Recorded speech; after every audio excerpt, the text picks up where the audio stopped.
Hello नमस्ते everyone. Welcome to my channel सफ़ाया this side. तो आज की वीडियो में हम पूरा डिस्कस करने वाले हैं इन्फॉर्मेशन ब्रोशर का। तो इसमें आपने जितने भी मुझसे क्वेश्चंस पूछे हैं आपको ऑलमोस्ट सबके आंसर्स इसमें मिल जाएंगे। तो चलिए हम वीडियो को स्टार्ट करते हैं। तो सबसे पहला आपका क्वेश्चन ये रहता है कि मतलब सेल्फ फाइनेंस्ड क्या है। मुझसे बहुत लोगों ने पूछा कि सेल्फ फाइनेंस्ड है क्या, ये मतलब ये जो है सेल्फ फाइनेंस्ड का मतलब क्या है। तो सेल्फ फाइनेंस्ड का मतलब होता है कि आप अपने ही पैसों से पढ़ाई कर रहे हैं। मतलब कि आपको गवर्नमेंट की तरफ से कोई फंड नहीं मिलता आपकी पढ़ाई के लिए। आप खुद ही जो पैसे आप फ़ी पे करते हैं उन्हीं के पैसों से आप मतलब आप पढ़ते हैं। ओके, तो ये रहा है। तो इसलिए इसकी फ़ी थोड़ी हाई है। ओके, तो उसके बाद हम बात करते हैं। तो ये कोर्स जो हमारा है, तो ये जो कोर्स हमारा है वो है बी फार्मा आयुर्वेदा। तो ये मतलब सिंपल जो हमारा बी फार्मा है आयुर्वेदा, वो मतलब बी फार्मा जो सिंपल है वो वाला नहीं है, ये आयुर्वेदा है। मतलब इसमें हम आयुर्वेदा को पढ़ते हैं। ठीक है, फिर उसके बाद ये मतलब जो भी है, और सबसे बड़ा जो बात है वो है कि डेट जो है एंट्रेंस टेस्ट का वो है 31 अगस्त को, संडे को पड़ रहा, जो हमारा BHU में होने वाला है। उसके बाद जो आपका जो मेन वेबसाइट जो बोला गया है वो है वही BHU का www.bhu.ac.in है। ये वाला भी एक वेबसाइट है, आप देख सकते हैं ये वाला। उसके बाद यहाँ पे देखिए हमें क्या दिया गया है, B pharma Ayurveda self financed special course है, जिसमें आपको जैसे मैंने पहले ही बता दिया कि आपको अपने ही पैसों से पढ़ना पड़ता है। मतलब गवर्नमेंट आपको फ़ंड नहीं देती है स्टडी के लिए। ओके, आप खुद ही अपनी फैसिलिटीज़ एंड ऑल इसका। तो ये जो बनारस हिंदू यूनिवर्सिटी में आप एडमिशन ले रहे हैं वो 4 साल का कोर्स है। मतलब बी फार्मा आयुर्वेदा हमारा 4 साल का कोर्स है, और ये हमारा चलता है राजीव गांधी साउथ कैंपस बरकच्छा में। ये बहुत बड़ी बात है क्योंकि बहुत लोगों को ये नहीं पता है कि ये है क्या। बहुत लोग ये सोच के इस फॉर्म को फिल किए होंगे या फिर करेंगे ये सोच के कि ये जो हमारा बी फार्मा आयुर्वेदा का जो कोर्स है वो BHU मेन कैंपस वाराणसी में चलेगा, पर नहीं, ऐसा नहीं है। ये जो हमारा कोर्स है वो चलता है राजीव गांधी साउथ कैंपस बरकच्छा, जो कि आता है हमारा मिर्ज़ापुर में। ओके, तो ये है हमारा मिर्ज़ापुर में, जहाँ पे विंध्याचल, मिर्ज़ापुर कम विंध्याचल भी हम मतलब बोल सकते हैं एक तरफ से। तो यहाँ पे वो कोर्स चलती है। तो 2 बात आपको ध्यान देना है। मतलब ऐसी बहुत सारी बातें हैं जो आपको अभी आगे पता चलेंगी, इसलिए मैंने आप लोगों को कहा था कि इन्फॉर्मेशन ब्रोशर प्लीज़ आप लोग पढ़ लेना, उसके बाद ही आप एप्लीकेशन फॉर्म फिल करना। ठीक है, तो इसमें जिन्होंने एप्लीकेशन फॉर्म नहीं फिल किया है तो उनके लिए है प्लीज़ अप्लाई ऑनलाइन ऑनली, क्योंकि अप्लाई आपको ऑनलाइन करना है, क्योंकि कोई भी अदर मोड नहीं है ऑफलाइन का एप्लीकेशन फॉर्म फिल करने का। आपको खुद को रजिस्टर भी करना है www.bhu.ac.in पे। ओके, उसके बाद इसमें है कि आपको, इसमें भी आपको बोला गया कि candidates are advise to read information brochure carefully. मतलब कैंडिडेट को एडवाइस किया जाता है कि आपको इन्फॉर्मेशन ब्रोशर अच्छे तरीके से पढ़ लेना है। स्पेसिमेन का सिग्नेचर आपका लगेगा फॉर्म में। Recent high contrast post card passport size coloured photograph है। मतलब आपको पासपोर्ट साइज़ जो फ़ोटोग्राफ है वो रिसेंट का ही चाहिए। थंब इम्प्रेशन चाहिए, चाहे ब्लू स्टैम्प से करें या रेड स्टैम्प से करें, रेड स्टैम्प इंक से करें, आपको वो चाहिए। और स्कैन्ड है and upload along with application form. Okay, application form के साथ ही please ensure that you are using the correct application form. इसका मतलब ये है कि आपको बी फार्मा पे क्लिक करना है, ना कि एम फार्मा पे। आपको बी फार्मा के लिए इनरोल करना है। Candidate should submit only one application form. मतलब एक कैंडिडेट को सिर्फ एक ही एप्लीकेशन फॉर्म सबमिट करना है।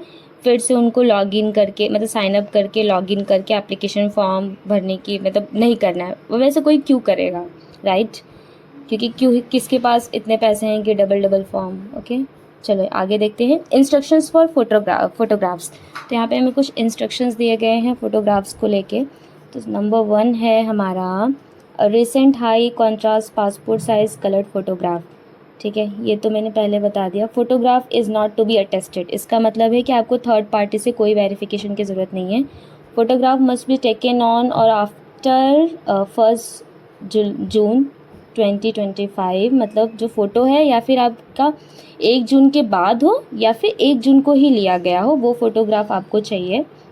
Indicating the name of the candidate as in the application form and the date of taking photograph, मतलब समझिए ये आपका फ़ोटो है, इसमें इतने में आप हैं, ये आपकी शक्ल, ओके। तो यहाँ पे आपका नाम रहना चाहिए और साथ में आपने कब फ़ोटो क्लिक कराया है वो रहना चाहिए। In case name and date are written on the photograph after taking the application will be rejected, मतलब अगर फ़ोटोग्राफ पे आपका नाम और डेट जो है वो मिसमैच समथिंग कुछ, तो आपका एप्लीकेशन रिजेक्ट हो सकता है, पर ऐसा कुछ होता नहीं है। The mention date on the photograph must be clear and legible, जो फ़ोटोग्राफ पे डेट है वो आपका क्लियर होना चाहिए। यहाँ पे आपको इंस्ट्रक्शन दिया गया है कि keep 6 identical photographs in reserve for the time of entrance test या फिर एडमिशन, मतलब आपने जो फ़ोटो अपने एप्लीकेशन फॉर्म में रखा है वो वाला फ़ोटो आपको लगभग 6 फ़ोटोग्राफ आपको वो रखने हैं अपने एंट्रेंस, जब आप एग्ज़ाम देने जाएंगे तब के लिए और एडमिशन्स के लिए वो आपको ज़रूरी पड़ेगा, right. In the interest of the word, okay ये कुछ नहीं है। हाँ तो ये साइट है www. कहाँ गया ये वाला, क्यों नहीं रहा, www.bhu.ac.in। इसी साइट पे आपको बार बार अपडेट देखते रहना है इसके रिगार्डिंग। उसके बाद हम बात करते हैं इम्पोर्टेंस डेट के बारे में। कलर थोड़ा चेंज कर लो, ब्लू ही रहने देते हो, ठीक है। Date and time entrance test का है आपका 31 अगस्त को। वेन्यू जो है एंट्रेंस टेस्ट का वो आपका BHU वाराणसी में ही रहेगा, मेन BHU कैंपस में रहेगा। अवेलेबिलिटी जो एग्जामिनेशन ब्रोशर का है वो आपको 26 जुलाई को ही हो गया था। वेबसाइट का नाम है www.bhu.ac.in। Availability of online application form on 26 जुलाई को ही हो गया था। अप्लाई नाउ अगर करना है तो आप यहाँ पे प्लीज़ क्लिक ऑन दिस, आप इस पर क्लिक करेंगे तो आप डायरेक्ट वहाँ पे चले जाएंगे। लास्ट डेट जो है सबमिशन ऑनलाइन एप्लीकेशन फॉर्म का वो है 14 अगस्त। Online issue of admit card आपको 22 अगस्त के बाद होगा, वो भी आपके ईमेल आईडी पे आपको मिल जाएगा।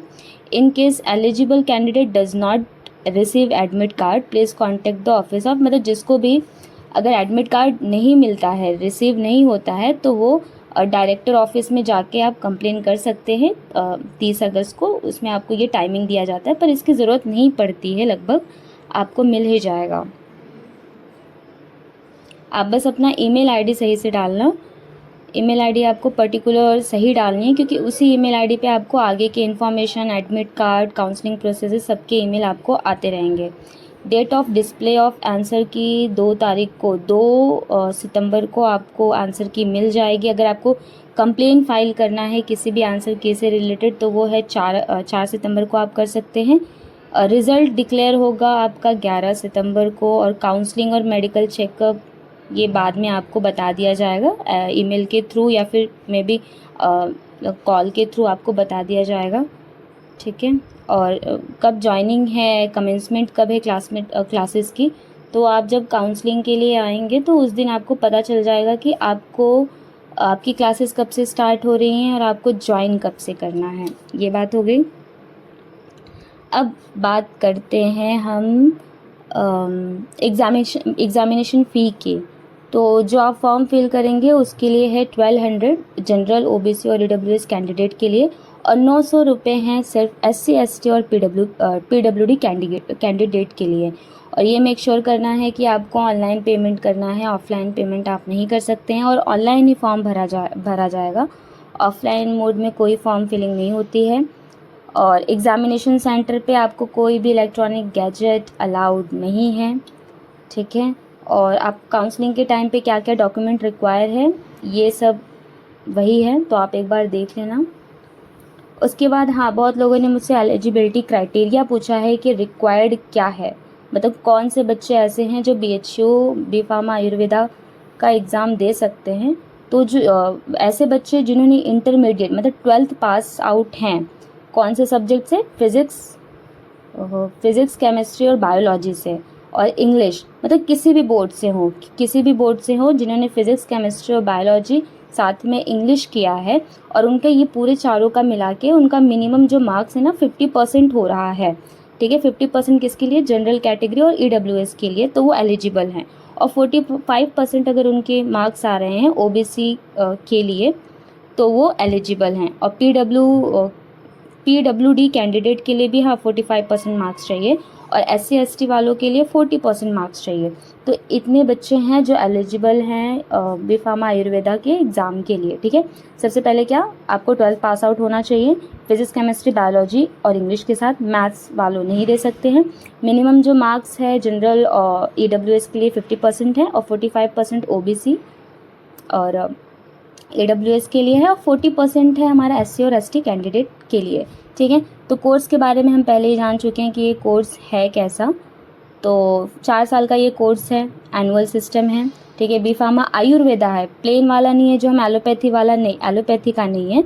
इसमें हम आयुर्वेदा पढ़ते हैं। इसमें बहुत सारे सब्जेक्ट आते हैं, जैसे रस शास्त्र हो गया, द्रव्य गुण हो गया, शरीर क्रिया, तो हमें यहाँ पे संस्कृत भी पढ़नी पड़ती है, ठीक है। सेल्फ फाइनेंस स्पेशल कोर्स, ये मैंने बता दिया आपको, ठीक है। अब मेन जो बात है, ये department centre where course is available. बहुत सारे बच्चों को ये मिथ रहता है, मतलब उनको ये लगता है कि जो B.Pharma आयुर्वेदा है वो हमारे मेन कैंपस में चलेंगे, क्योंकि मेजॉरिटी जो लोग यहाँ पे आए हैं, हमारी बैच या हमारे सीनियर, सबको यही लगता था कि हमारा चलने वाला है मेन कैंपस में। पर नहीं, मेन कैंपस में ये कोर्स नहीं है।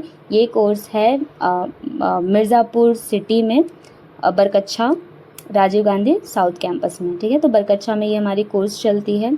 आप बिल्कुल जंगलों के पास आ जाएंगे, वादियों के पास आ जाएंगे, अच्छी जगह है। ये बात आपको पता रहनी ज़रूरी है कि आप आएंगे कहाँ पे। और टोटल नंबर ऑफ़ सीट्स है 37। कोर्स की फ़ीस है 50,000, मतलब आपको हर एक साल 50,000 रुपये देने पड़ेंगे।